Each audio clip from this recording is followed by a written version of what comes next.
uphold thee with the right hand of my righteousness.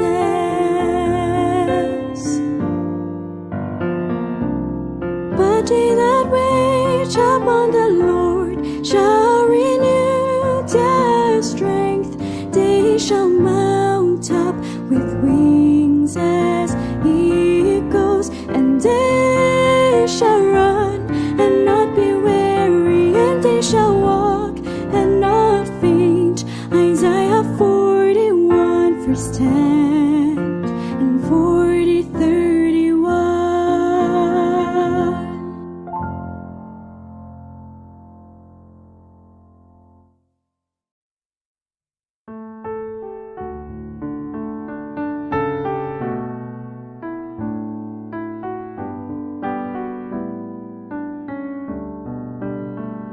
The Lord is good, the Lord is good, the Lord is good, the Lord is good. Blessed is the man that trusteth in him. The Lord is good, the Lord is good, the Lord is good, the Lord is good. Oh, taste and see that the Lord is good. Oh, taste and see that the Lord is good. The Lord is good. The Lord is good. Blessed is the man that trusteth in him. The Lord is good. The Lord is good. The Lord is good. The Lord is good. Taste and see that the Lord is good. Oh, taste and see that the Lord is good.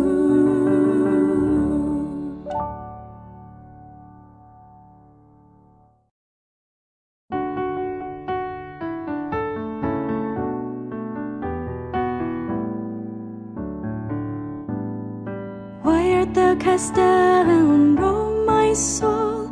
And why art thou disquieted? Why art thou cast down, O my soul, within me? Hope thou in God, for I shall yet praise him. Hope thou in God, who is the health of my countenance. Hope thou in God, my God. Psalms 42:11. Why art thou cast down, O my soul? And why art thou disquieted? Why art thou cast down, O my soul, within me? Hope thou in God, for I shall yet praise him. Hope thou in God, who is the health of my countenance. Hope thou in God, my God. Psalms 42:11.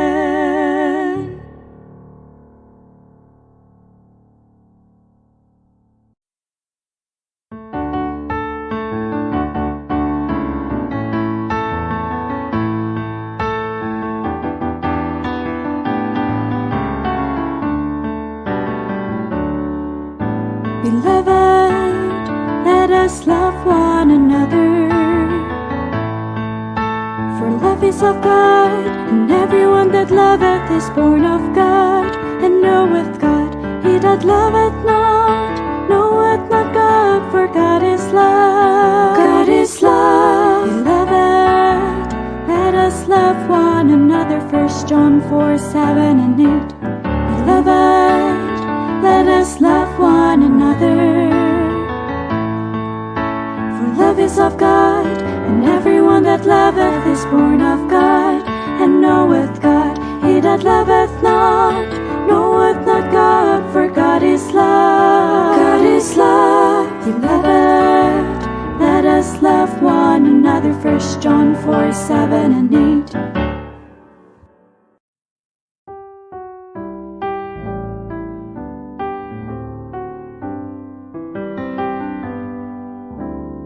Wherefore sing we also, are compassed about.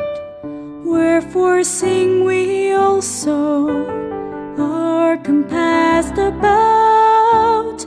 Wherefore sing we also, are compassed about with so great a cloud of witnesses.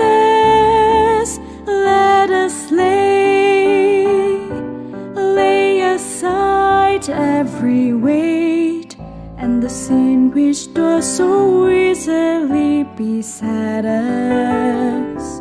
Let us run with patience the race, with patience the race that's set before us.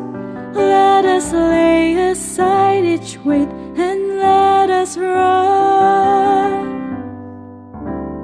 Wherefore sing we also are compassed about. Wherefore sing we also are compassed about.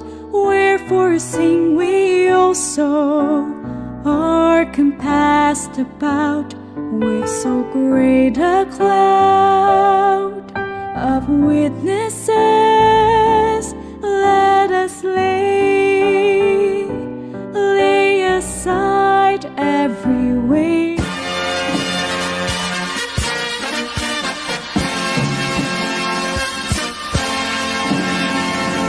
Jesus is Coming Again program. Jesus is Coming Again program. Isang programa sa radyo na naglalayong dalhin ang pag-asa, biyaya, pag-ibig at kaligtasang handog ng dakilang Diyos sa bawat isang sa Kanya ay sumasampalataya. Jesus is Coming Again program. Si Jesus ay darating at di magluluwat siya'y darating. Kaibigan, humanda kang siya ay salubungin. Jesus is Coming Again program. Inyong makakasama at mapapakinggan ang kilala ng tagapagsalita sa radyo, Evangelist Cesar Diaz Dizon Jr.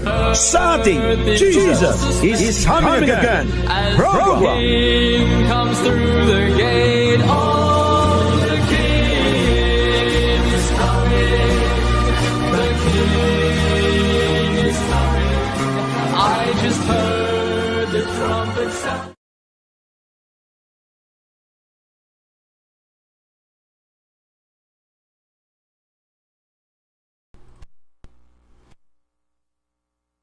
Ayaw rin mag-play dito.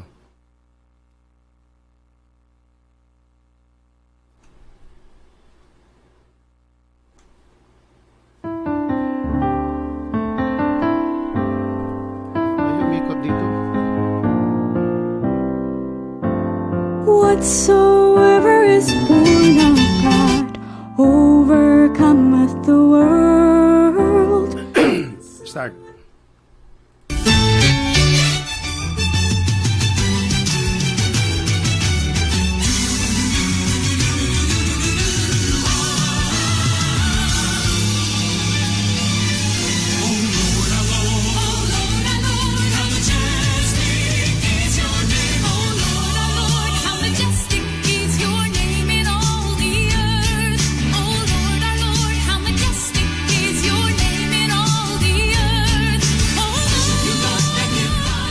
Magandang gabi po sa inyo lahat, mahal kong mga kaibigan.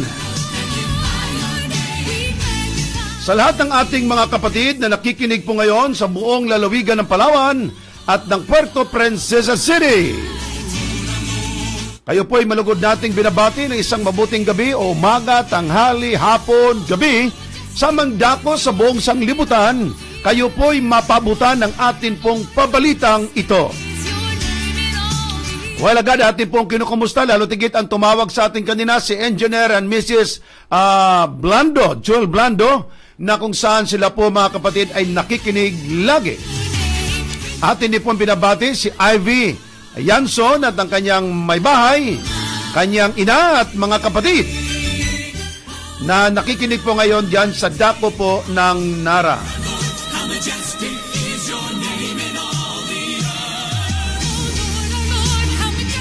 At hindi pong binabati, mahal kong mga kapatid at mga kaibigan, ang ating pong mga kapatid at mga kaibigan, lalo tigit, si Brother, itong lagi nating nagme-message sa atin, Brother Amigo, na laging nag-live streaming. Yung kapatid natin, dito lang sa Puerto Princesa, Alam nyo kapatid, napakabuti po na ang Panginoon ng kapatid na ito ay talagang lagi pong sumusuporta sa atin po. Oo, si Kuya Billy Alindugan. Yan. At sa lahat po ng ating mga kapatiran po ngayon na aking babatiin,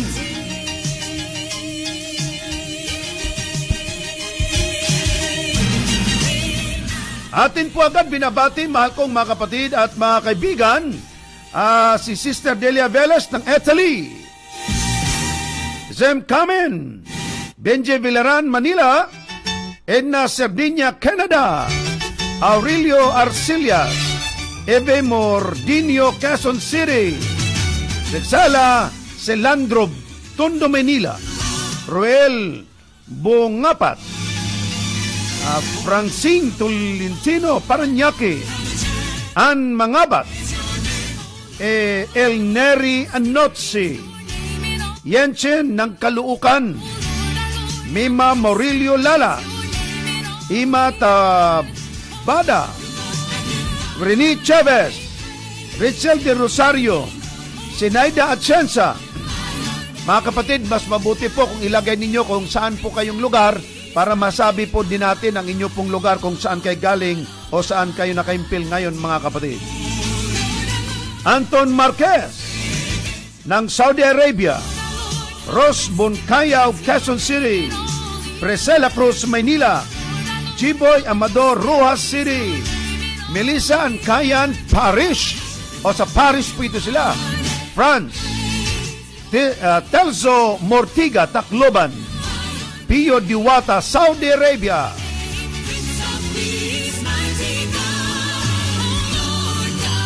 Well, si Brother Robert from the San Pablo City, Dexter Banda, Miguel Bautista Jr., Den Agasino, Den Dio Campo sa Tansa Cavite, Bleselda Mangkoy ng Pasay, Leonardo Rivas, Ondo Tagumar, Jengelo Sayan, Robin Palamos, South Cotabato, Maribel Rivera, North Cotabato, Navalen Aquino, Laguna, Jomar Nicoluan, Cebu, Daniel Ken Porter, Batangas, Restuto Nunez, Los Biminda, Jocelyn Serino, Kuwait, Miriam Dumalaog, and Junald Arizobal. At lahat po ng aking mga kaibigan at mga kamag-anakan po dyan sa Nampikwan, Nueva Ecija, sa Diaz family. Mga kapatid, napakaganda po ang ating pag-uusapan po ngayon. At ang ating pag-uusapan, mga kapatid, patungkol ito sa napakalagang desisyong dapat gawin ng tao.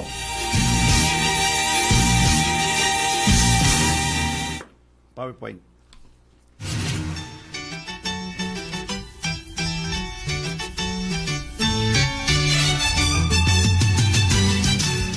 Bago po tayo dadako, mahal kong mga kapatid, sa ating pong pag-aaral po ngayon, tayo muna po mga kapatid ay dumako sa atin pong mga announcement. Una po, mag-invite at least 1 to 2 persons. Salamat po at napakarami, mahal kong mga kapatid, ang nag-invite po ngayon. Ako po'y nagpapasalamat sa mga kapatirang yaan na tumugon po sa ating panawagan na sila po'y mag-invite. Salamat po mga kapatid. Doon sa mga kapatid na hindi pa po nakapag-invite ng kanilang mga kaibigan na non-Adventist marahil, ay meron pa naman pong panahon na kayo po ay mag-invite pa kasi pang 15 pa lang tayo ngayon, ano? Pang 15 chapter pa lang po tayo or pang 15, okay, na chapter ng pag-aaral ng 28 Fundamental Beliefs.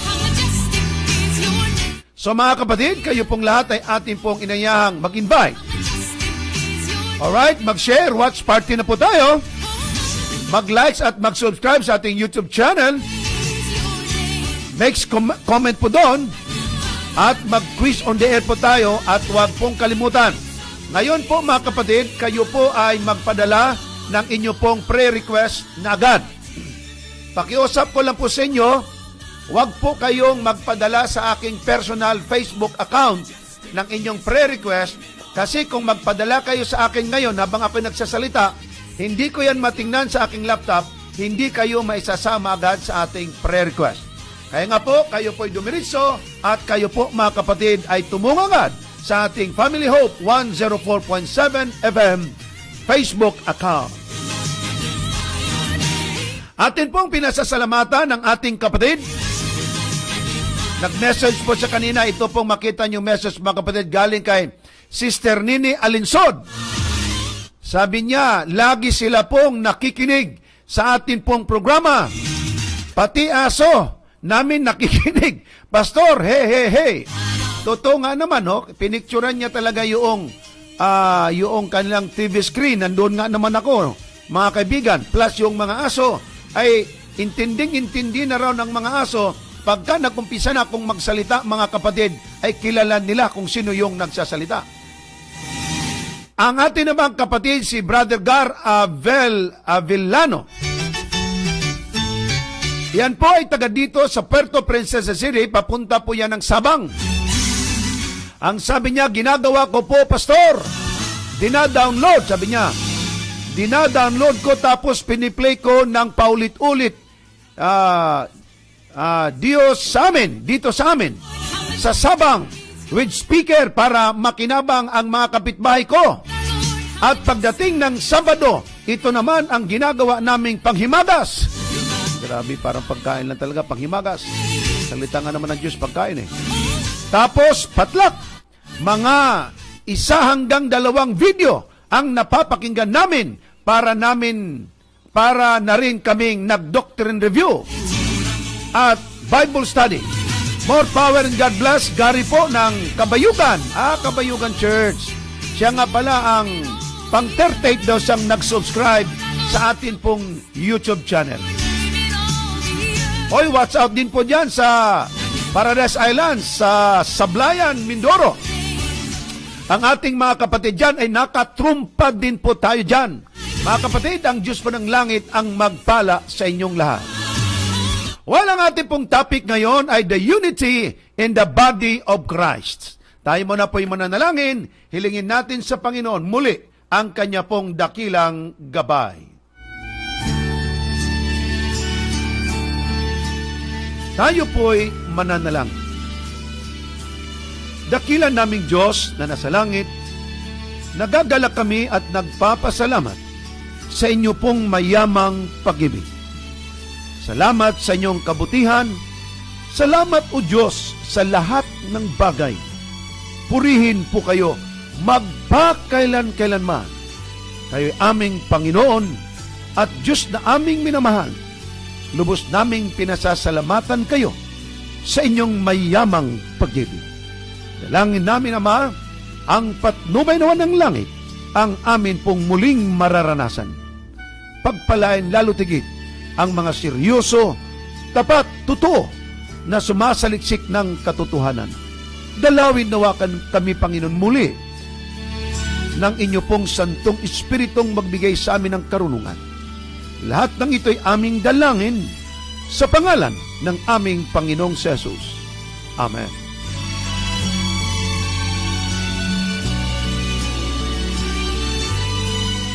Ang magbibigay awit, mga kapatid, walang iba ang The Golden Angels.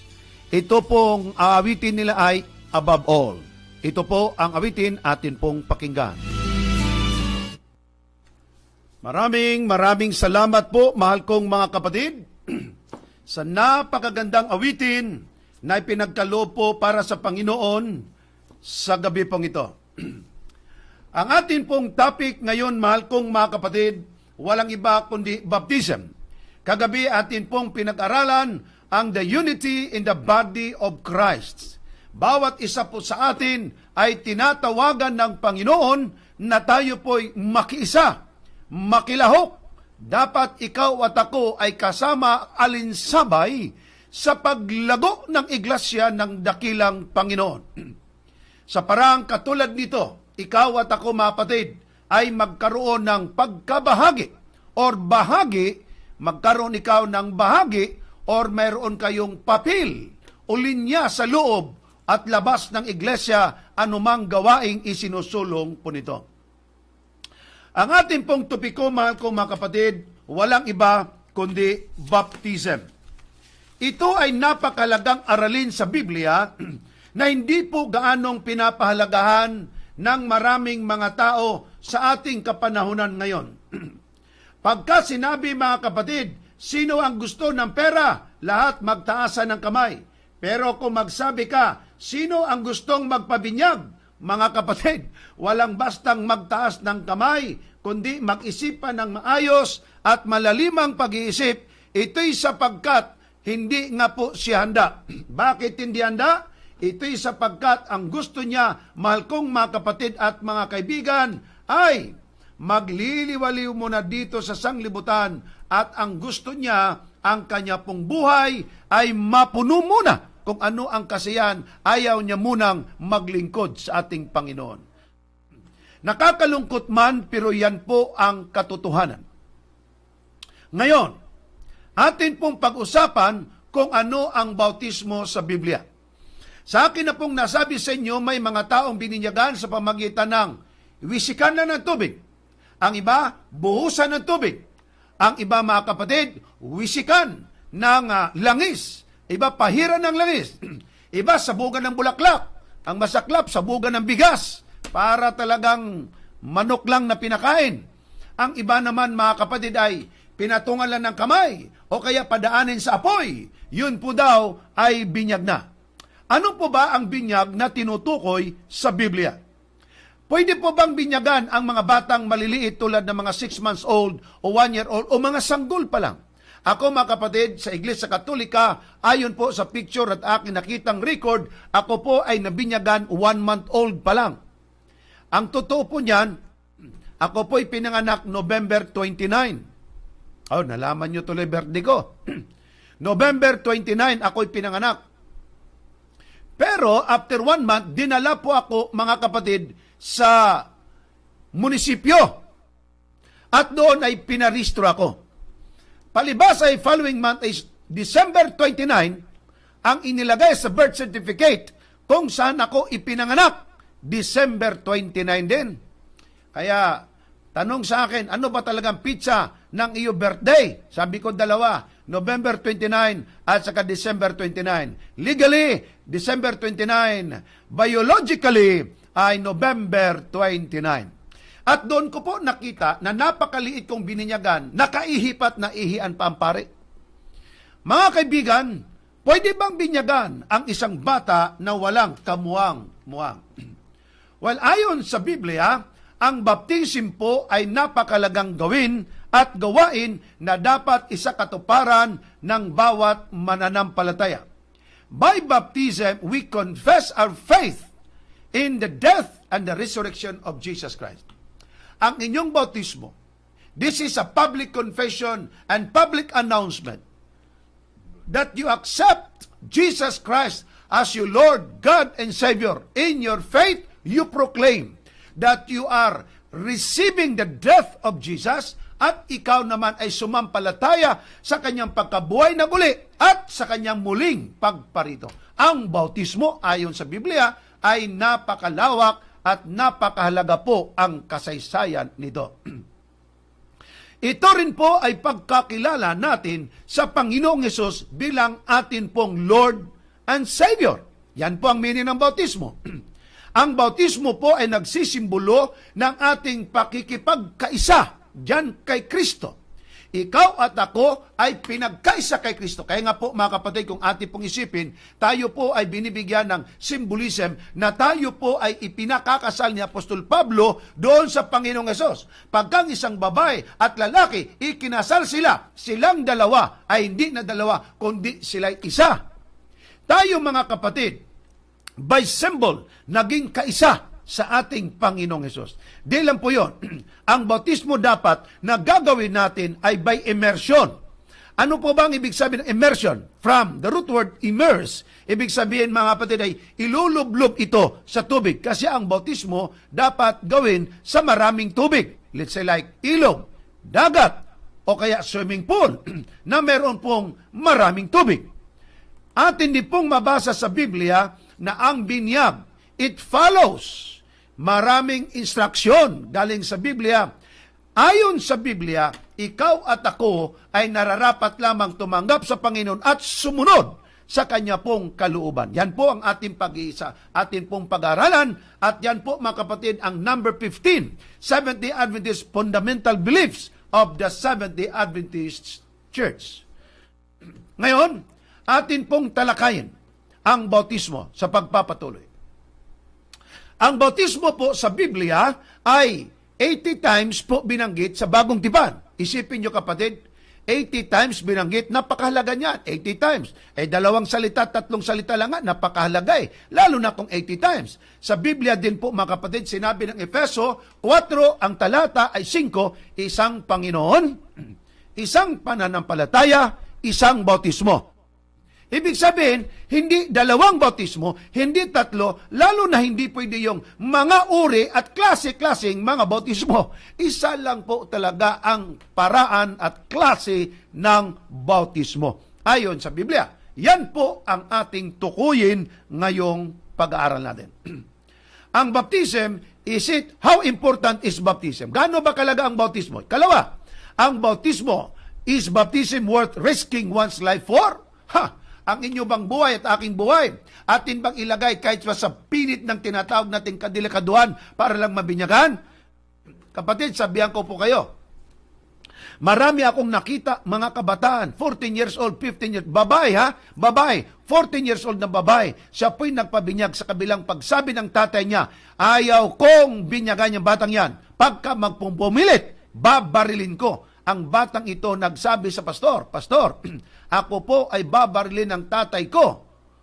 Ang tanong ko sa iyo, Pastor, kung mabaril ka rin, magpapabinyag pa rin po ba ako? Sagot po mga kapatid ng pastor, kung sa iyong kaligtasan ay sani na rin ang aking pagkamatay, kung ang aking pagkamatay ang siyang iyong pagkabuhay sa espiritual, dalawa na tayong mamamatay ni. Sige, tuloy ang binyag. Nangyari mga kapatid, bininyagan. Binaril nga ang bata, patay. Binaril din ng pastor, di naman talaga napuruhan. Kung saang lugar nagkaroon po ng baptism ang bata, doon din po mga kapatid sa lugar na yon, banda. Ang tatay kasi nakabig at naging isa pong mananampalataya. At alam nyo po anong nangyari? Ang tatay nito ay nagpatayo ng simbahan halos katabi doon sa binyagan kung saan ginawa ang binyag para sa kanyang anak. Maraming mga taong nag-risk ng kanilang mga buhay. Halimbawa, sa lugar ng mga kamusliman, sa ating mga kapatid ng mga Muslim, bawal sa kanila ang magkaroon ng baptism doon. Ang isang Kristiyano, well, mayroong ibang area siguro hindi.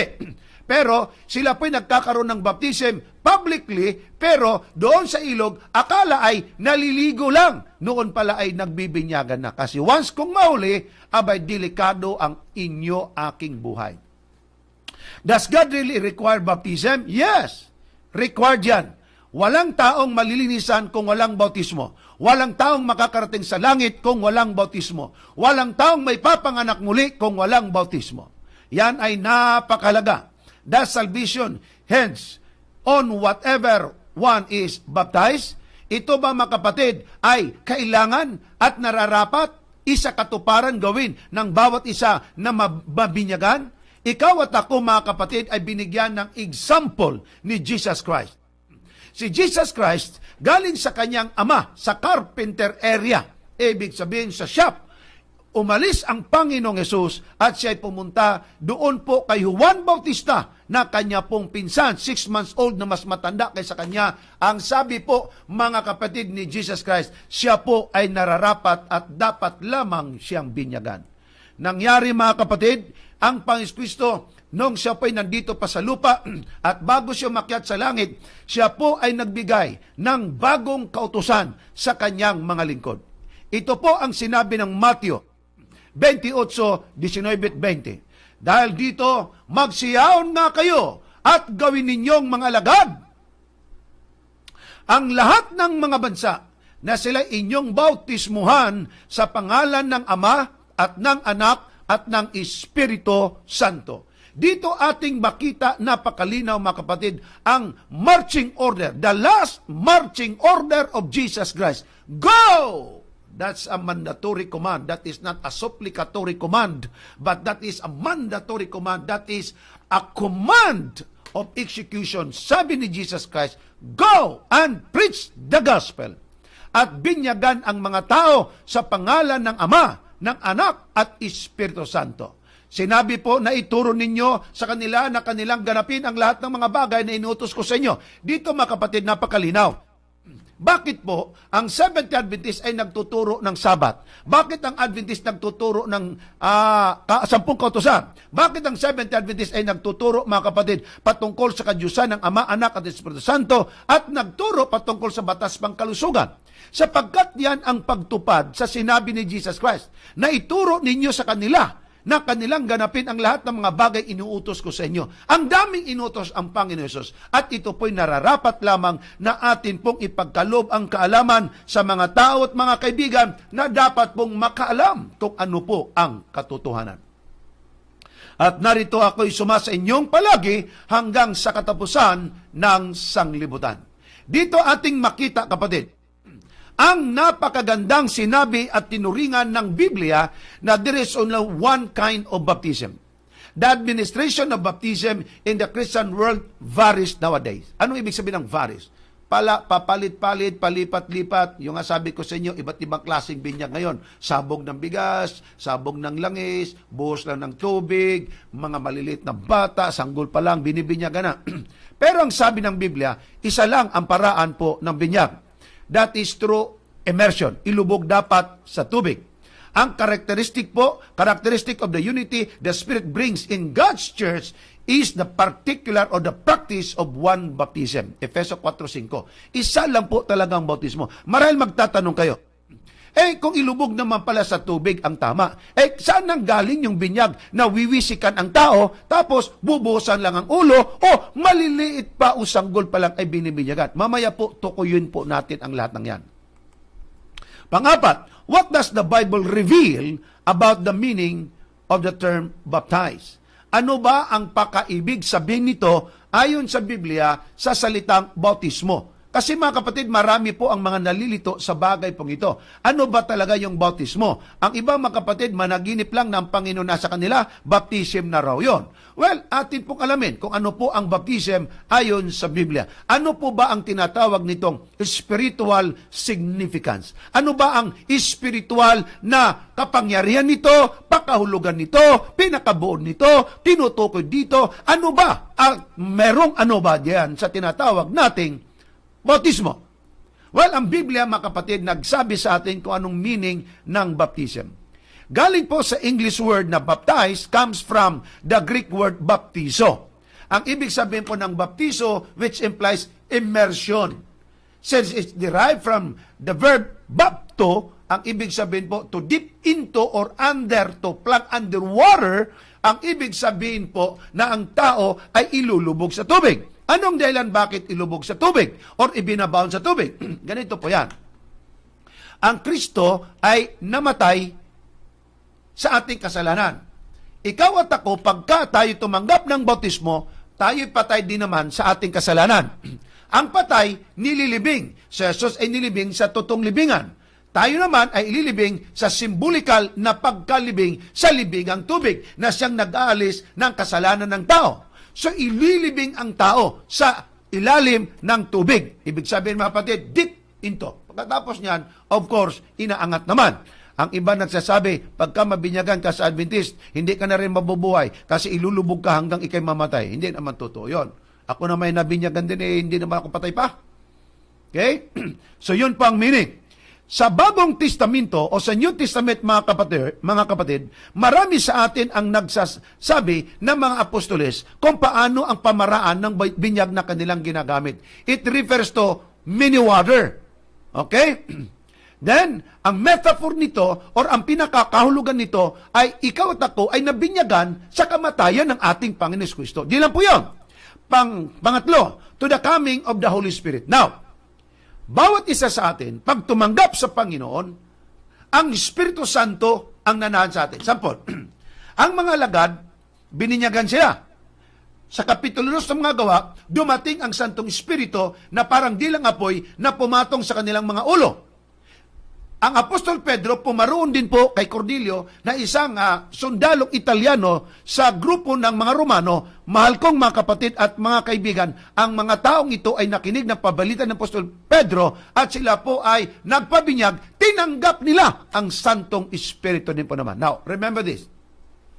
Ang taong nabinyagan sa tubig, nakita mo man o hindi, by faith, bininyagan ka rin ng Espiritu ng Diyos. Ikaw at ako, mga kapatid, ay nahugasan hindi lang ating mga kamay, kundi ang ating buong pagkatao, ang ating kaluluwa ay hinugasan sa pamagitan ng ritos ng binyag. Di lang po yun, mga kaibigan, ang ating karumihan, impurities, lahat ng ating kung anong meron tayo, buhat nung tayo pinanganak, hanggang sa tayo nabinyagan, lahat pong yan, sabi ng Panginoon, I will remember your sins no more. Ano again ang tinatawag nating meaning ng bautismo? Ito, mga kapatid, ang meaning ng bautismo. Ikaw at ako ay nangabinyagan sa kamatayan at pagkabuhay ni Kristo. Ikaw at ako ay tinabunan ng tubig, libingang tubig.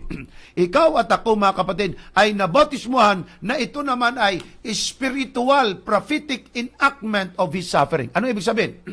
Si Kristo ay namatay dahil sa kasalanan. Si Kristo na ipako at nabayubay sa krus ng Kalbaryo dahilan sa kasalanan. Ikaw at ako, mahal ko mga kapatid, ang dahilan na pinakamatayan ni Kristo Jesus upang ikay mabuhay, buhay na walang gan ayon sa kanyang pangako. Napakaganda ng meaning at pakahulugan ng tinatawag nating bautismo. Sa Biblia, symbol of being dead to sin and alive to God. Yan po ang kagandahan dyan, mga kapatid. Ang tao, pagka nabinyagan, patay na sa kasalanan, buhay diyan sa Diyos. Kaya ang tawag nga po natin ay born again Christian. Tayo na binyagan diyan po sa kamatayan ni Kristo Jesus. Death to sin, alive to God. Now, tingnan natin ang kahulugan pa ng bautismo. Namnamin natin ang gusto at ating alamin. So, what is the meaning of baptism in the Bible? Ang meaning ng bautismo sa Biblia, kapatid, Roma 6:3-4, itong sabi, o hindi ba ninyo nalalaman na tayong lahat ng mga nangabautismuhan kay Kristo Jesus ay nangabautismuhan sa kanyang kamatayan? Linaw, di po ba? Ang tao pong nabinyagan kay Kristo Jesus, nabinyagan siya sa kamatayan ni Kristo. Amen! Ibig sabihin, ikaw at ako, pagka tinanggap ang bautismo, nalinisan ka, naibaw ng kasalanan, kung ilog man yan, yan, kapatid, ay naanod na by faith in our Lord Jesus Christ. Sa talatang 4, tayo nga'y nangalibing na kalakip niya sa pamamagitan ng bautismo sa kamatayan na kung paanong si Kristo ay nabuhay na maguli sa mga patay sa pamamagitan ng kaluwalhatian ng Ama, at gayon din naman tayo nakakalakad sa panibagong buhay. Ang tao na patay sa kasalanan, ililibing. Si Jesus ay inilibing, patay din sa kasalanan, sapagkat inamin niya, inako niya ang kasalanan di kanya para lang tayong mga buhay. Si Kristo inilibing sa totoong libingan. Symbolically, tayo ililibing sa libingang tubig. Si Jesus na buhay, symbolically, ikaw at ako ay lalakad sa panibagong buhay diyan kay Kristo. Ang tawag niyan, born again Christian by experience. Now, ang bautismo, mga kapatid, ay pagkamatay katulad ni Kristong namatay sa kasalanan. Kalawa, pagkalibing sa libingang tubig, ang kay Kristo Jesus, again, ay sa tutong libingan. Si Jesus ay nabuhay, pag-ahon mo galing sa tubig, ikaw ay panibagong lalang diyan sa Panginoon. Anong dapat gawin kung ikay nanukalang gustong tanggapin ang bautismo? Ito, mga kapatid, ay kamatayan sa ating lumang makasalanang landas ng buhay. Ang paglilibing ng ating mga kasalanan sa libingang tubig ng bautismo ay totoong paglibing ng ating mga kasalanan. Ito rin po ang pagkabuhay na muli sa isang bagong buhay diyan kay Kristo. Masaya tayo. Alam nyo, kapatid, sa totoo lang, minsan kwento lang po, no? Pagka makakita ko ng mga taong nabibinyagan sa ilog na napakalinis, o dili ba kaya, mga kapatid, nabinyagan sa tinatawag nating swimming pool, parang gusto kong magpabinyag uli. Bakit? Sa Takras, kapatid, bininyagan kami doon sa Bukana. Nako, pagkat medyo malinaw pa ang tubig, nung inilubog ako, pag-ahon namin, nako, lumabo. Lumabo ng gusto kasi ang putik hanggang tuhod. Para kaming mga turong kalabaw. 22 kaming binyagan. Ang 20 umatras. 2 na lang kaming nabinyagan. Ang aking partner na babaeng bibinyagan at nabinyagan kasama ko, abay, nawala pa sa pananampalataya. Ako na lang ang natira. Kapatid, kung atin pong basahin, panibagong pagkabuhay ito sa ating Panginoon. So ang bautismo, ayon sa kasaysayan, meron pong iba't ibang klaseng binyag. Pero atin pong suriin, ano ba ang binyag na tinutukoy at itinuturo ng Biblia? Nandito mga kapatid, noong araw, sa mga unang panahon, sa Qumran, doon natin makikita ang marami pong mga pagpapakita, pagpapaalaala at pagpapaninaw sa atin kung anong binyag. Doon natin makita na meron silang kunting parang swimming pool, doon nila binibinyagan ang mga taong gustong magpabautismo sa Panginoon. Ikatlo, ang mga ebidensya sa pamagitan ng mga paintings, pakita ko yan sa inyo maya-maya, na ang binyag po talaga nila, hindi po wisik, hindi po bugusan ng ulo, ni hindi pwedeng kalatan at sabugan lang ng bulaklak o kaya ng mga bigas. At, pangapat, ang baptism, mahal kong mga kapatid, kahit noon pang araw, sa mga katedral, kahit sa Iglesia Katolika, ngayon ang Iglesia Katolika ngayon, ang binyag nila, wisik, at mga batang maliliit, ubuhusan kayang ulo. Pero ang tanong, kailan lang ba ito nag-umpisa? Okay, pakinggan nyo ng mabuti yan, may quiz tayo maya-maya. Pakinggan nyo mga kapatid.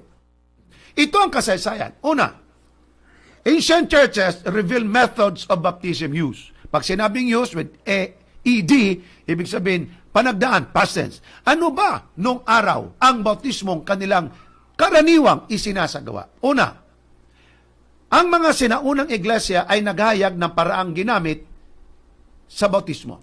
Sampol kapatid, sa lugar ng Filipos. Saan itong Filipos? Mahal ko mga kapatid, ito po yung lugar kung saan si Apostol Pablo nangaral ng matagal. Kaya isa sa mga sulat, Aklat ng Filipos. Ito mga kapatid ay ating makita na sa lugar mismo ng Filipos, meron silang maliit na swimming pool. Anong ginagawa nila? Doon nila binibinyagan ang mga taong ibig tumanggap ng bautismo sa atin pong Panginoon. Yan po isang patunay. Kalawa, kahit sa Vatican City of Rome, sa mismong syudad na kung saan nandyan ang Santo Papa, sa loob may maliit na swimming pool sa kanilang pinakapulpito. Yan mga kapatid, at doon po sila nagbabautismo at inilulubog sa tubig ang taong kanila pong binibinyagan. Malinaw po yan, immersion ang ginagawa nung araw. Kasunod, sa patigilid na turi ng Pisa, ibig sabihin mga kapatid, the leaning of Pisa, doon sa loob, makikita natin mga kapatid, marami pong mga paintings po doon na isang Aprikano na pintor, ang kanyang paglalarawan ay ganito. Ang binyag ni Kristo Jesus ay inilibing siya o kaya inilubog sa tubig. Yan po makikita natin sa mga painting. Bago na uso ang binyag sa mga bata, bago na uso ang wisik, o kaya buhusan lamang ng tubig, ang naunang mga paintings noon, nagpapakita na ang bautismo ay inilulubog talaga sa tubig, ayon at kapariho sa bautismong tinanggap ni Jesus Christ, katulad ng inyong makitang yan. Okay, sunod. Ito po sa Turkey, sa Cappadocia. Sa loob ng mga bundok na yan na bato, sa loob niyan ay meron kang makita na mga swimming pool na maliliit mga kapatid, at doon sila nagkakaroon ng binyagan. Noong araw, napakaraming Kristiyano po diyan na nakatira. Kahit pa po sa Russia, ito po ang pinakakatedral ng Russia. Dito sa Russia, ating makita mga kapatid, na ang haring dakilang si Vladimir ay bininyagan sa loob na may maliit na swimming pool at doon siya bininyagan. Ito yung bautismo ng Rusong haring Vladimir na dakila. So dito ating makita mga kapatid na ang bautismo talaga nung araw ay ilulubog talaga sa tubig. So ang malaking tanong niyan ay bakit nangyari ganito ngayon? Mamaya po ating malaman yan. Isa pa, ating makita kapatid ang ganito. Baptism, what does it mean? Ang Greek word po ng baptism ay baptizo. Ang kahulugan nito ay to dip, to immerse, to plunge underwater. Kung sa Tagalog pa, ganito. Ano ang kahulugan nito? Ang salitang Griego nito ay baptizo. So sa salitang Griego, ang tawag baptizo. Anong kahulugan? Nangangahulugan ng ilublob or ilubog o ibaon sa ilalim ng tubig. So yun po talaga ang meaning by the word itself. Sabi ni Jesus Christ, go and baptize. Yung salitang baptize o baptism, galing sa salitang Gregong baptizo, ay ilubog talaga sa tubig. In short, kapatid, yung wisik, buhos lang, sabog ng bulaklak, hindi yun kinikilala ng Biblia na baptism. Well, mamaya magtanong kayo, saan nag-umpisa yan? Malaman po natin yan maya-maya. Ito po ang bautismo ni Jesus Christ. Bilang ating example, siya ang ating dapat tularan. Siya yung salamin na dapat nating gayahan. Ano ang punto? Malaki na siyang bininyagan. Kasi ang binyag, pagpapakasal yan. Kung batang maliliit, kapatid, saan ka makakita ng batang maliliit ay magpakasal na sanggol magpakasal? Walang ganon. Dapat po nakaintindi na. Bakit nakaintindi na dapat? Una, kilalanin mo ang iyong sariling makasalanan. Di magawa ng bata yan. Kilalanin mo kung sino yung pagkakasalan. Di alam ng bata yan. Dapat alam niya na si Kristo ang kanyang tagapagligtas. Siyang tumubos at namatay sa kanya. Anong meaning ng isang 1 month old, 2 months old? Ang binyag na tinatanggap, rito nito na wala naman at di ayon sa Biblia. Sa madalit sabi, mahal kong mga kapatid, ang ganitong mga bagay kung ating intindihin at unawain, ayon sa Biblia, hindi tinatanggap ang ganitong bautismo. Ang bautismo po ay katulad ni Kristo, malaki na. Hindi nga siya dapat binyagan kasi wala siyang kasalanan. Pero ang kasalanan ko, kasalanan mo, kasalanan nating lahat, inako niya para na rin siyang naging makasalanan. Sabi niya kay Juan, payagan mo ngayon na siya'y binyagan sapagkat ganyan ang nararapat sa atin. Wala siyang kasalanan, pero talagang nagpabinyag as a good example for us to follow with. Ang paghanap ng buong katuwiran ng magkagay, pinayagan niya sila. So dito mga kapatid, si Jesus Christ ay binyagan. Pagdaka nung umahon, alam niyo po yung salitang umahon, galing yan doon sa malalim at maraming tubig. Tulad ng umahon sa dagat, umahon sa ilog. Saan ka makaahon sa wisik? Pwede ka bang umahon sa wisik? Ni buhos lang. Ni isang pitsen nga na tubig, hindi ka pwedeng umahon diyan. Lalo na kung wisikan ka. Kaya hindi po tama ang binyag na wisik. Kahit pabuhos sa ulo, saan ka makita na aahon ka sa pagbuhos? Walang ganon. So si Kristo Jesus po umahon galing sa tubig. Saan siya bininyagan? Sa ilog ng Jordan. Ito pa po ang sabi, mahal ko mga kapatid. Noong siya bininyagan, at ang Espiritu ng Diyos nang bumaba tulad ng isang kalapati at lumapag sa kanya't narito ang isang tinig na mula sa mga langit na nagsasabi, ito ang sinisinta kong anak na siya kong lubos na kinalulugdan. Kapatid, this is a good news. Ikaw at ako, pagka bininyagan, kung ano ang pagkatawag ng Ama sa kanyang anak, ito ang sinisinta kong anak, siya ay lubos kong kinalulugdan. Tandaan nyo, ikaw at ako, anak din ng Diyos. Si Christ, brother natin. At kung atin pong basahin, kinalulugdan siya, pag tinanggap mo si Kristo by baptismo ang Ama, ikaw mga kapatid ay kinalulugdan. Alam nyo, ang mababaw na salitang kinalulugdan ay kinagagalak ng Diyos. Ikinatutuwa ng Diyos. Ang alin? Ang inyo at aking pagtanggap sa bautismo. Si Juan Bautista sa Mateo mga kapatid 3:5 hanggang 6, binautismuhan niya ang mga tao sa ilog ng Jordan. In short, maraming tubig. Hindi lang po yun.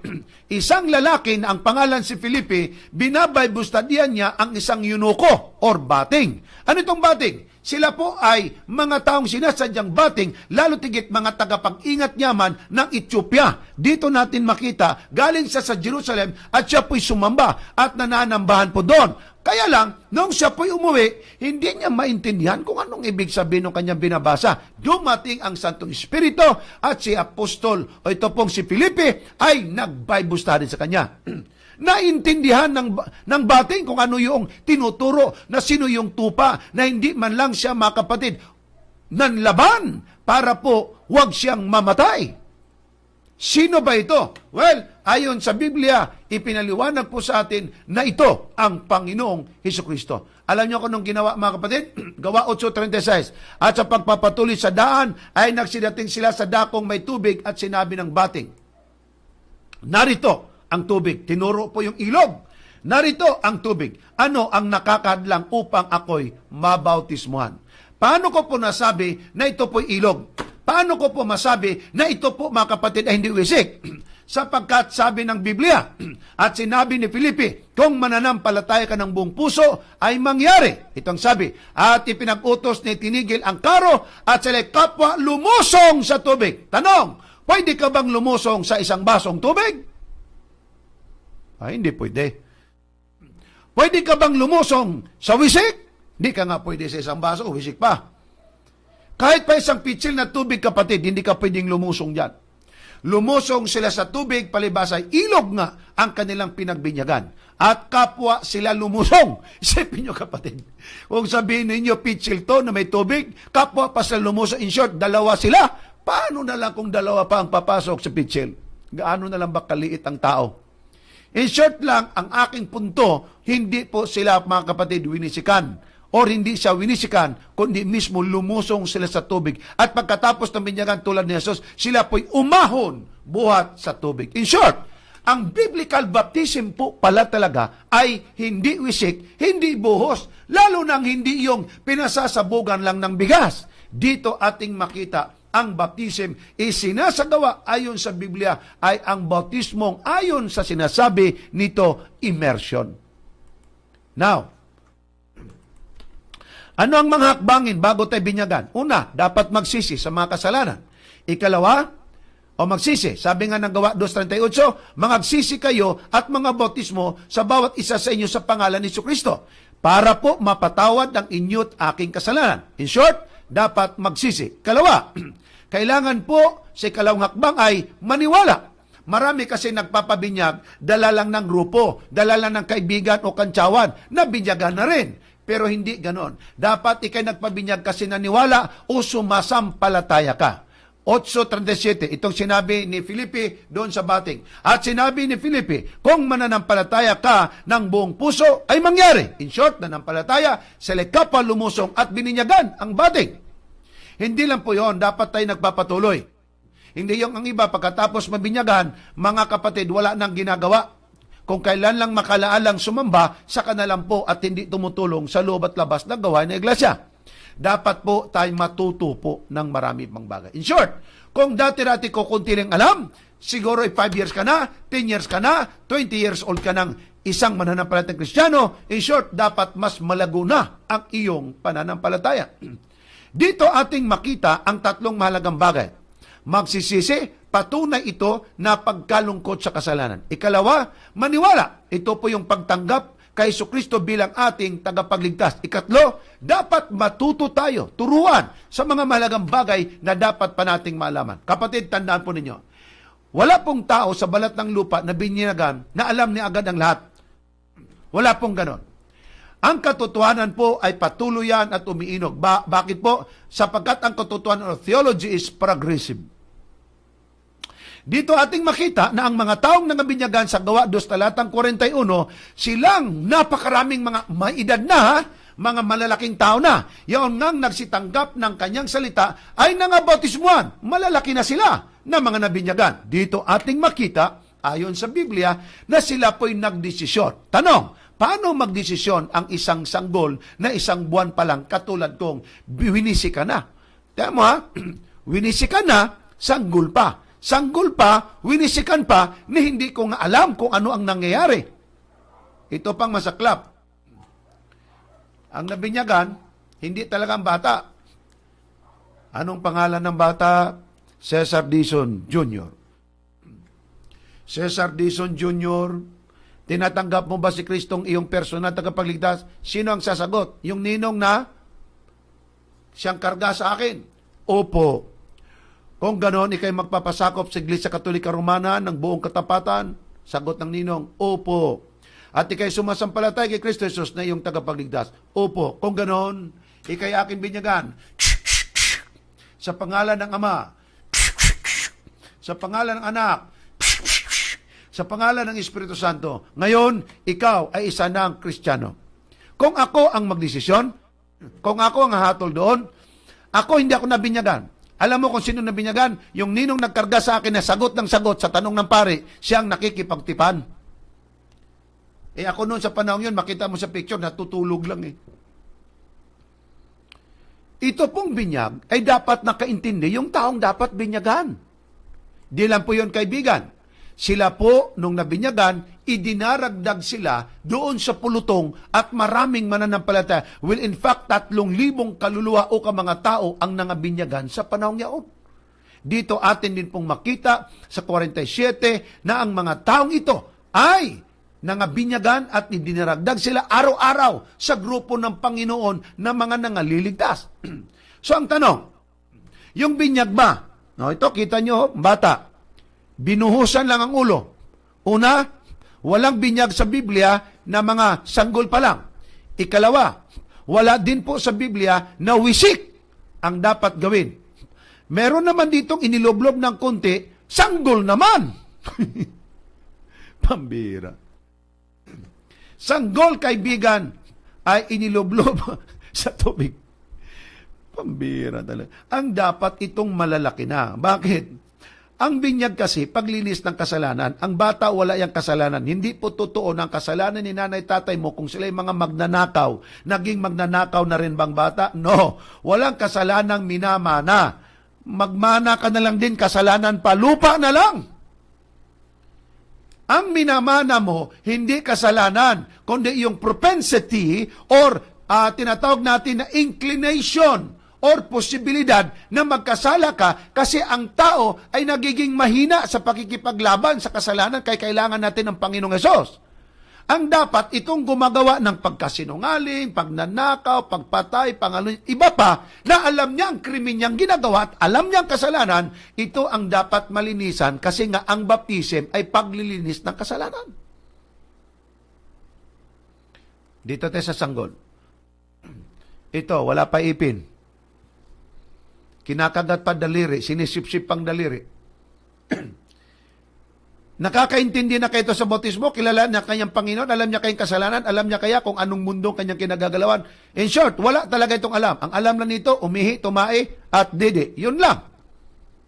Tulog. Dagdag mo pa tulog. 4 lang talaga ang musika ng kanyang buhay. Tulog, kain, iihi, dudumi. Kain, iihi, dudumi, tutulog. Yun lang. Siyempre, pinaliguan din, pero hindi siya nagpapaligo sa sarili niya. So, wala talagang kamalay-malay. Tulad nito, wala rin itong alam. So, kailan nangyari ang binyag na wisik? O kaya, yung binyag sa mga sanggol? Ito, mga kapatid, mabasa po natin sa aklat ng Cardinal John Henry Newman. Isa pong Catholic ito. An essay on the development of Christian doctrine, Kabanata 5, 6, 7, 8. Pangkat na 2, para po 11. Longmans, Green, and Corporation Londres, 1927. Sa aklat pong ito, dito natin mabasa. Ang pagbibinyag sa mga sanggol ay hindi ipinatutupad noong una. Hindi ito pinatutupad noong una, nung panahon ng Panginoong Kristo. Gaya ng pagpapatupad nila, gaya ng dakong huli. Uy! Ito palang binyag sa sanggol, huli na lang pala ito, wala sa Biblia. Kaya pala hindi mabasa na may sanggol na lumapit kay Jesus at nagpapabinyag. Bakit? Talagang hindi niya pwedeng gawin yon kasi hindi niya magagawa yon. So ito palang binyag ay hindi pala ito pinatutupad. Ang binyag sa mga sanggol, nangyari lang pala ito, noong bandang huli na lang, dakong huli na lang, wala ito at hindi ito kasama ayon sa sinasabi ng Biblia. Sino nagsabi? Mismong kardinal ng Catholic Church. Ito pa. Binyag sa sanggol. Mabasa po ito sa aklat ni Cardinal James Gibbons, Faith of Our Fathers, page 277. Ito ang sabi. Na saan nila naluluuban ng maraming daang taong pagkatapos may tatag ang Kristyanismo. Ibig sabihin, natatag na ang Kristyanismo. Pagkatapos may tatag, ito ang nangyari. Ang pagbibinyag ay karaniwang isinasagawa na sa pamamagitan ng paglubog. Ngunit, ang karaniwan ay pagbibinyag sa pamamagitan ng paglubog sa tubig. Ngunit buwat ng sa 1200 taon. 12th century, huwag niyong kalimutan yan. 1200 taon ang pagbibinyag sa pamamagitan ng pagbuhos ay siyang namamalagi sa Iglesia Katoliko sa dahilang madaling gawin ang parang ito kaysa pagbibinyag sa pamagitan ng paglubog. Totoo nga naman. Ang pare, kung magbinyag, kung ilubog sa tubig, siya at pati yung bibinyagan, lulusong sila sa ilog. Pareho silang mababasa. Dito ating makita, 12th century lang po pala ang binyag, mahal kong mga kapatid. At nangyari lang po ito sa Iglesia Katolika na ang binyag na buhos ay nangyari lamang noong 12th century. 12th century lang nangyari. Ang binyag na buhusan lang ang ulo ng bata. Ito pa, binyag na wisik-wisik naman. Kailan ito nangyari? Hindi hanggang sa konsilyo ng Ravenna. Noong 1311, 1311 AD, Anno Domini, na opisyal na tinanggap ang pagwisik at pagbuhos bilang katumbas ng paglubog sa rito ng bautismo. Noong 12th century, may pagbinyag ng buhusan lang ang ulo. Pero, noong 13th century, 1311 AD, ang binyag na buhos, opisyal nang tinanggap sa Ravenna na konsilyo. At yung wisik na binyag ay opisyal nang tinanggap noong 1311. In short, ang wisik at pagbuhos ay opisyal na tinanggap noong 13th century. Isipin nyo, kaibigan, ang bagong tipan sinulat noong 52 AD. Natapos itong naisulat 100 AD. After 100 AD, lumawig muna ng 1,211 years sa kapalang ang binyag na wisik at buhos naging opisyal. Kaya exactly noong 1311, ang binyag na tinatawag wisik at pagbuhos sa ulo ng mga bata o sanggol ay nangyari lamang noong 1311 sa konsilyo ng Ravenna at naging opisyal ito. Kaya ganito ang nangyari. Binubuhusan lang ang ulo ng bata.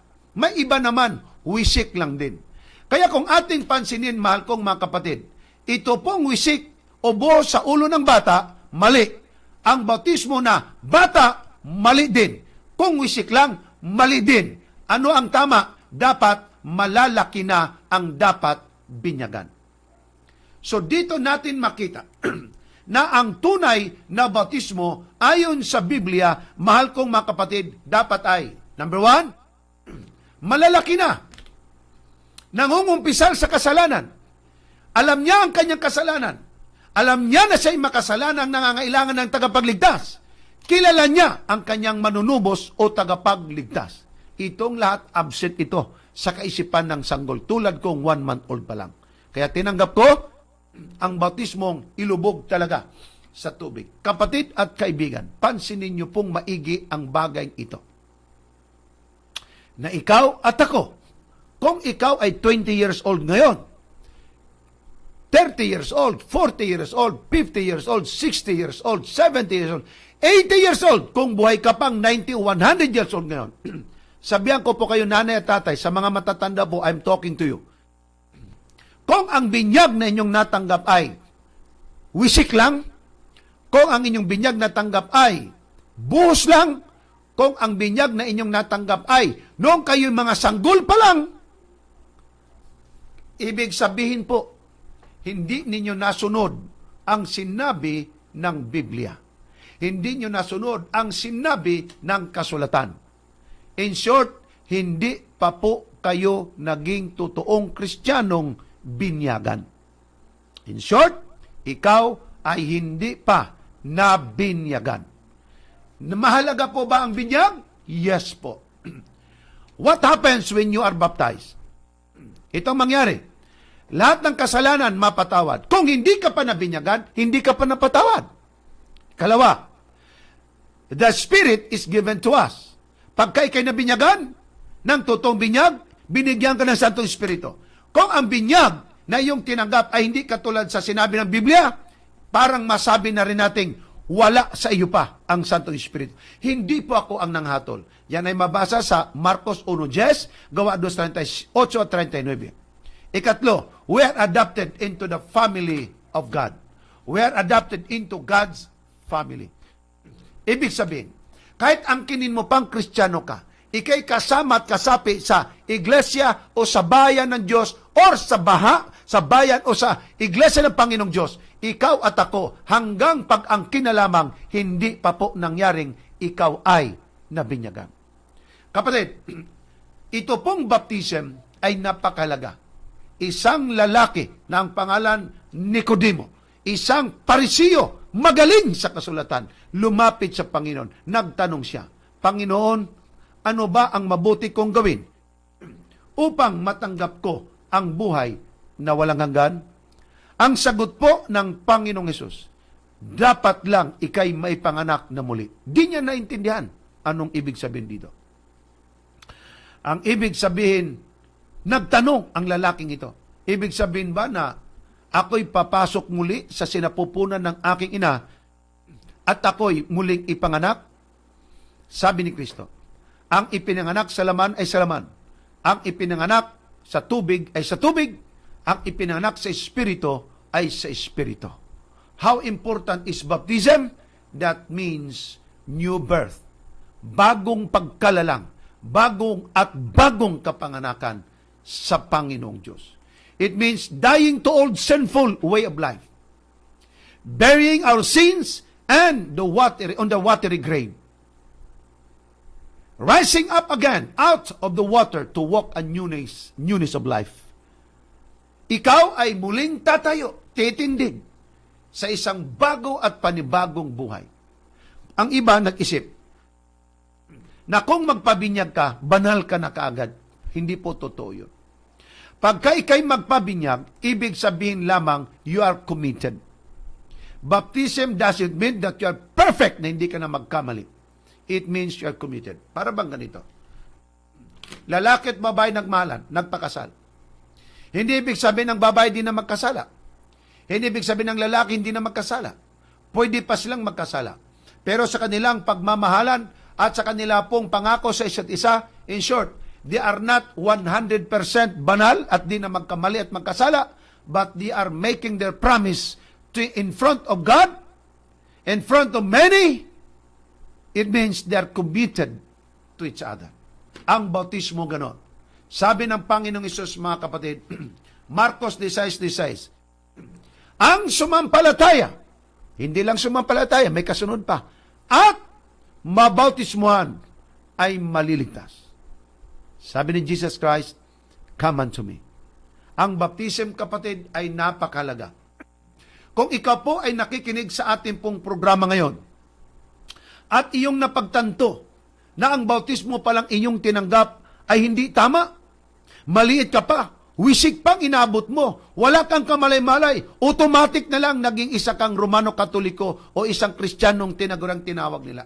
Kapatid, ikaw po ay magdesisyon para sa Panginoon. Sapagkat ang sinabi ng Biblia, ang sumampalataya, ang manalig, at may karugtong pa, mabautismuhan ay maliligtas. Kumusta naman po ang hindi? Sabi po ng Biblia, kung ituloy niyo pong basahin, ay mapaparusahan. Bakit mapaparusahan? Simple lang. Kasi nga, ang iyong kasalanan ay nanatili. Kasi nga, ang iyong kasalanan ay nariyan pa sa iyo. Kasi nga, hindi ka panalinisan. Hindi ka pa naging kabahagi ni Kristo. Wala kang kabahagi. In short, ikaw ay hindi kasapi sa katawan at buhay ng Panginoong Kristo. Sayang naman po ang ipinagkaloob na pangakong buhay na walang hanggan, kaligtasan ayon kay Kristo, at ikaw at ako ay maaring maging kasama niya kung gagawa ka lamang ng desisyon.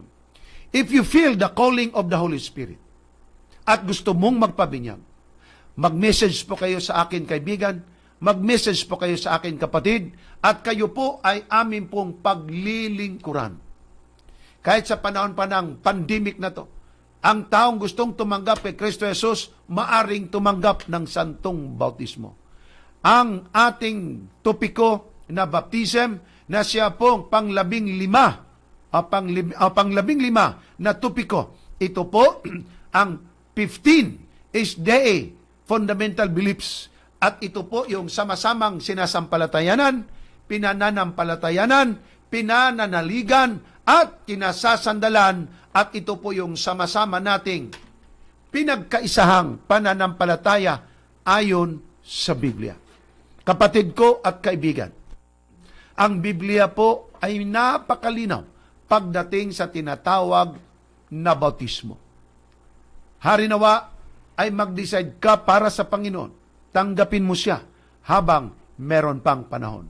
Walk with the newness of life. Have faith in God. Believe in God. Accept His grace. Be with Him. Be baptized in Christ. And He promised, then you will receive the power of the Holy Spirit. Bukas po ng gabi, ang ating topiko, isa sa napakaganda. Ito po ang tawag ko minsan ay maliit na bautismo. Ang malaking bautismo, buong katawan. Pero, ang Biblia ay nagtuturo ng the Lord's Supper. Ang pinakahuling hapunan, ngunit bago po nila ginawa yan, nagkakaroon muna ng communion service or paghugasan ng kanilang mga paa, at ang paghugas ay isinasagawa ng ating Panginoong Kristo mismo. Bukas ng gabi, ang ating pong topiko ay the Lord's Supper. Ito po yung partisipasyon mo at partisipasyon ko, the emblem of the body of our Lord Jesus Christ as the expression of your faith and my faith through our Lord Jesus Christ.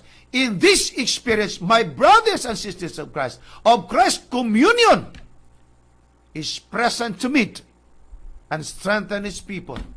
As we, partakers of Christ, we joyfully proclaim the death of our Lord Jesus Christ again and again and again into the human experience of life as a Christians through the Lord's Supper. Atin po yung gagawin at atin po yung napakalagang topiko, kapatid. Now, sa lahat ng mga Seventh Adventist, inyo na pong narinig ang sama-samang pinananaligan at sinasampalatayanan ng Seventh Adventist.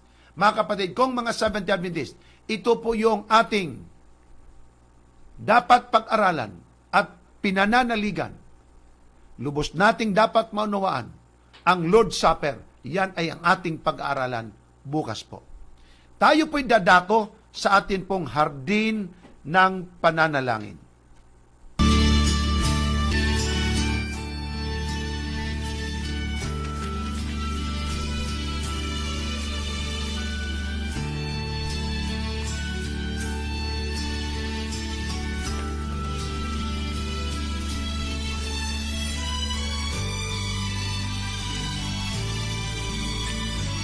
Sa muli, mahal kong mga kapatid, atin pong isama sa dalangin. May request po dito. Galing po kay Sister Rialine Joy Flores, NYCO, Tabuldan, Onayco. Meron po siyang problema, brain tumor. Siya po'y nag-undergo na ng surgery. Ang kahilingan po ay magkaroon po siya ng fast recovery. Isama po natin si Brandon Naiko para po sa kanyang fast recovery. Si Sister Evie Morino, inuubo po ako, nahirapang matulog at walang ganang kumain. Isama po natin siya sa prayer, mga kapatid. Sister, dapat po magpa-check up kayo, baka yan po ay isang palatandaan na ng tinatawag nating COVID-19. Si Sister Tess de la Pina, atin pong muling ipag-pray ang kanyang mga relatives na hindi po mga Seventh Adventist at mga kaibigan niya, mga former students, kaklase niya, na sina Priscilla Mariano. Mataas din po ang kanyang creatinine at maging okay na ang resulta ng kanyang ultrasound. Si Cesar Evangelista, meron pong karamdaman, diabetes naman. Jessica Aguirre, apo, ang kanya pong request, apo na si Patricia Ampat, na may neck tumor, stage 4 cancer.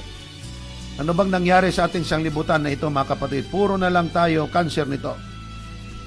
Isama po natin sa prayer. Of course, mahal natin ang batang ito. Si Capber Sapla, Pastor, pwede po ba ako magparibaptize kahit nandito ako sa ibang bansa? Sana bigyan mong pansin ang tanong ko, Pastor. Ating ipag-pray si Brother Capber Sapla. Brother, pwede. Makipag-communicate po kay sa akin. Atin pong tawagan ang pastor kung saan mang lugar. Saan ka bang bansa ngayon? Pwede po tayong makipag-ugnayan po doon kung inyo pong marapatin. Saan siya? Saudi? Saudi Arabia. So, saan po ba sa Saudi Arabia? Marami po tayong mga kapatiran diyan na pwede po kayong makipag-ugnayan after na masabi namin sa inyo kung sino po ang nararapat lapitan. Kung meron naman po kayong mga alam dyan, pwede po kayo mga kapatid lumapit din po sa kanila. Tayo po ay mananalangin at ilapit natin ito sa Panginoon. Brother Sapla nga po pala, napakaganda po ng inyo pong panukala na kayo po ay muling magpapasakop sa Panginoon. Talagang naging makabuluhan ang atin pong pag-aaral sapagkat ito po'y nag-aani ng kaluluwang ibig bumalik at maglingkod sa Panginoon. Alam nyo kapatid, isang kaluluwang lumapit sa Panginoon at bumalik sa Kanya. Buong langit, kakalabitin ang alpa ng mga anghel. Sila'y aawit ng kadakilaan at papuri sa Panginoon sa kagalakang ikaw ay muling nanumbalik. Tayo po'y mananalangin. Dakila naming Diyos na makapangyarihan sa lahat, salamat po sa inyong mayamang pag-ibig, sa inyong kabutihan, sa inyong kagandang loob. Salamat sa mga taong ibig kayo'y tanggapin bilang personal na tagapagligtas, bilang aming Panginoon at Diyos ng buhay. Marami pong nakikinig ngayon na ibig po, Panginoon, kay tanggapin bilang personal na Panginoon at tagapagligtas. Dinadalangin ko, Panginoon, na sila po inyong pagpalain at tulungan na huwag magdalawang isip, bagkus masayang tanggapin kayo sa santos na bautismo. Idinadalangin namin, Panginoon, ngayon si Sister Realyn Joy Flores.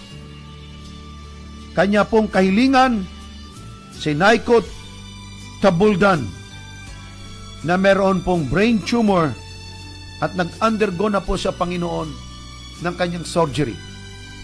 Dalangin namin, Panginoon, ang fast recovery para po sa kapatid namin ito. Pagpalain, Panginoon, ang mga doktor at nurses na nangalaga sa kanya at mga gamot na inililakad.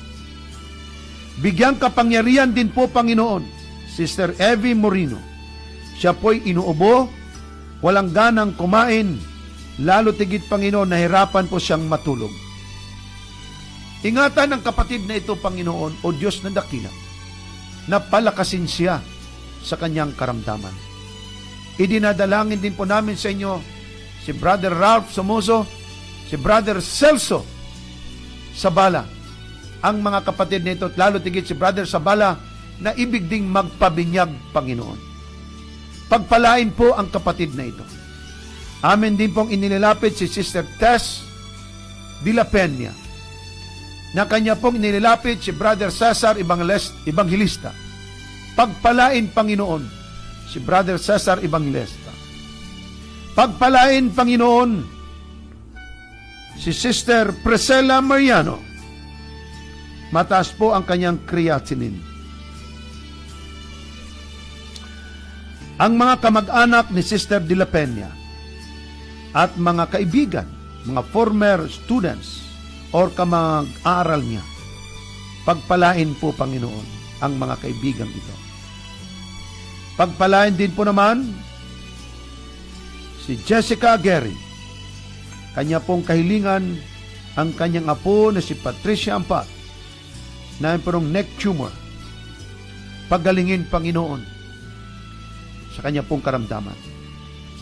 Si Brother Kapber Sapla, nanukala sa Panginoong, tanggapin kayo, magpabinyag sa pamagitan ng santos na bautismo. Tulungan ang kapatid na ito, Panginoon, na siya po sa kanyang panukala ay magtagumpay, na siya po ay inyong pagpalain na matamasa niyang muli ang pagpapala ng langit. Salamat o Diyos na kahit nasa malayo siyang dako, siya po, Panginoon, ay hindi tumalikod sa inyo ng lubos. Bagkus ibig niyang siya po'y tumanggap sa inyo muli sa santos na bautismo. Pagpalain din po, Panginoon, ang kanyang buong pamilya. Alam ko, nagagalak sa pagbalik ng kapatid na ito sa pananampalataya. Pamilya ni Brother Johnson, Brother Richard Thompson, Brother Leo, si Brother Erwin. Ako, Panginoon, 10 ng aking pamilya at lalo tigit 2 ng mga anak sa Amerika. Ingatan din po sila, Panginoon. Patnubayan sila, Panginoon, at palakasin. Ingatan nawa ninyo ang bawat isa sa amin. Sa inyo po aming hinihiling at pagpalain ang mga pastor na gumagalaw sa inyo pong bukirin, ang mga frontliners, ang mga kapatiran naming nahihirapan dahil sa COVID-19. Maaari po ba, Panginoon, pagpalain sila, ingatan sila. Gayon din po naman ang iba na hindi namin nabanggit ang kanilang mga pangalan. Ingatan nawa sila, Panginoon. Palakasin, Panginoon, at dalawin. Inyo nawa, Panginoon, dampulay ang inyong kanan at makapangyarihang kamay. At pagalingin ang mga kapatid na ito at ipagkaloob ang kahilingan ng kanilang mga puso. May the words of our mouth, O Father, and the meditation of our heart will be always acceptable into Thy sight, O Lord. Lahat ng ito ay aming inilalapit sa pangalan ng aming Panginoong Jesus. Amen. Amen.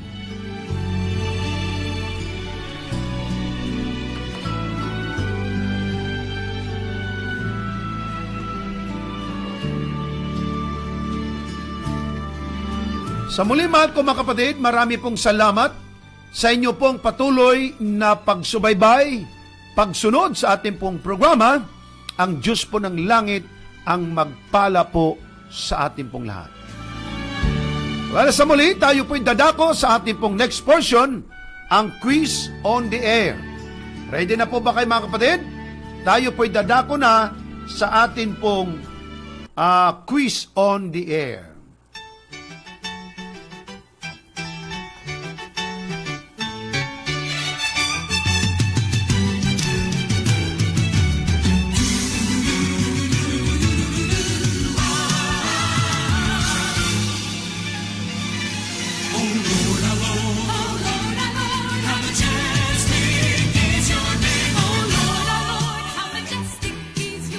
Alright mga kapatid, Quiz on the Air. Makinig, mag-share at sumali.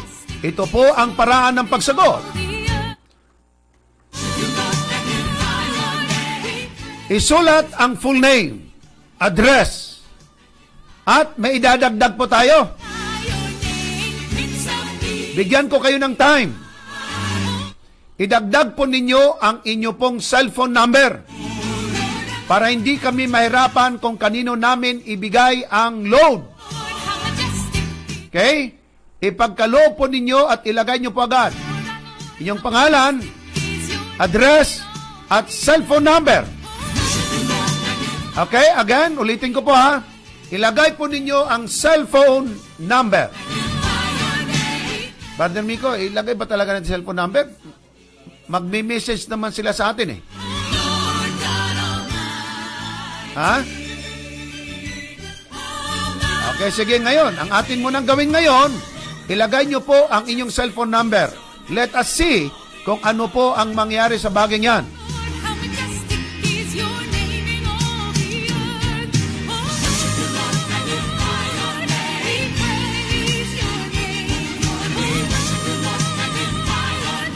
Okay, atin mo na pong gawin. Ilagay niyong cellphone number. Question number 1. Ang unang tanong, ano ang mga hakbangin tungo sa bautismo ayon sa Biblia? Meron pong 3 dun eh. 2 lang ilagay ninyo. Magbigay kahit 2 mga hakbangin man lang.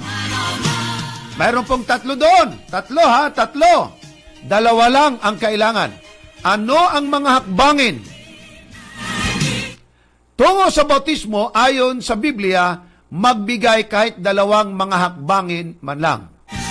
Napansin nyo ba yon? May tao doong nakapantalon na nakaupo? Yan po ang inyong bigyang pansin.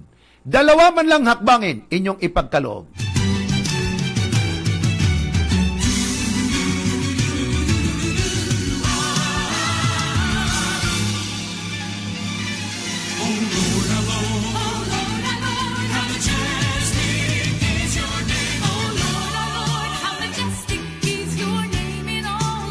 Okay, may sagot na ba? Meron agad. Grabe, ano? Number 2. Sa salitang Griego, ang ibig sabihin, ano ang ibig sabihin o kahulugan ng salitang baptizo? Sa salitang Griego, ano ang ibig sabihin o kahulugan ng salitang baptizo? So sa Griego, baptizo. So anong kahulugan nitong baptizo? Binigyan natin ng kahulugan yun eh.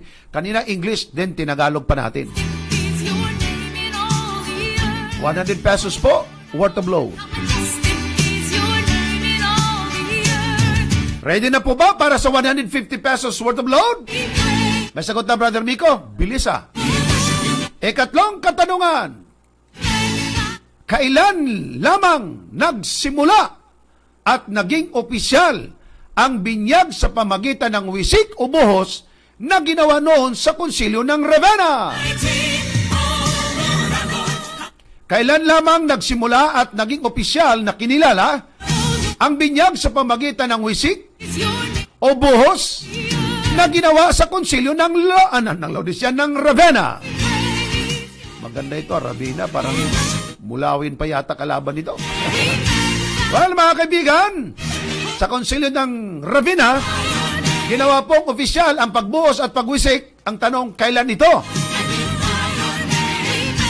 Kung nakinig, may sagot. Kung wala, tumingala sa langit, humingi ng tulong. Pero hindi na ngayon. Okay, babasahin ko po, mga kaibigan, ang mga nanalo kagabi sa ating pong quiz. Ang winner, taga-Taguig, Jimmy Siscon Sr. 100 pesos ikalawa. Taga-Sursugon, Annalyn Subizo. Ang nanalo ng 150 pesos, si Mauricio, Elizabeth Mauricio, taga-Surigao del Sur. Congratulations!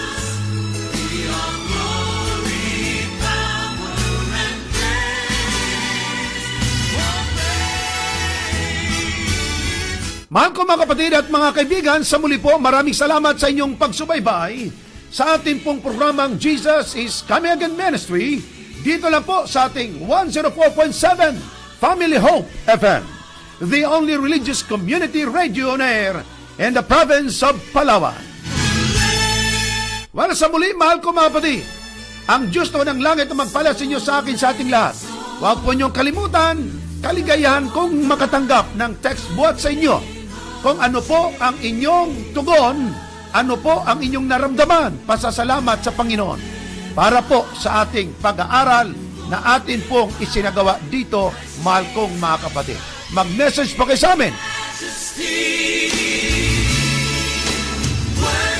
Ako po inyong kapatid sa Impapawid, Evangelist Cesar Diaz Dizon Jr., nagsasabing ang Diyos ang magpala sa ating lahat. Marami pong salamat.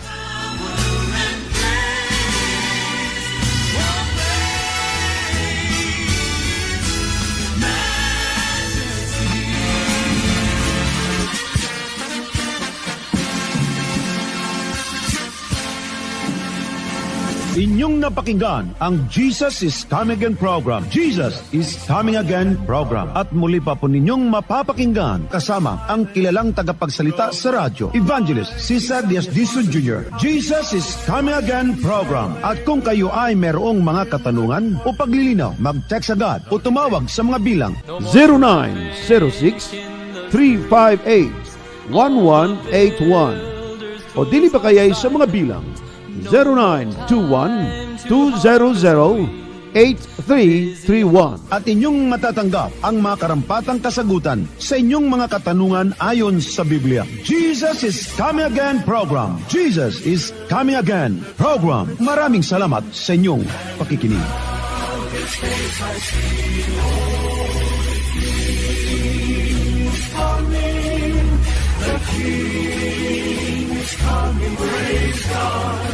Praise God.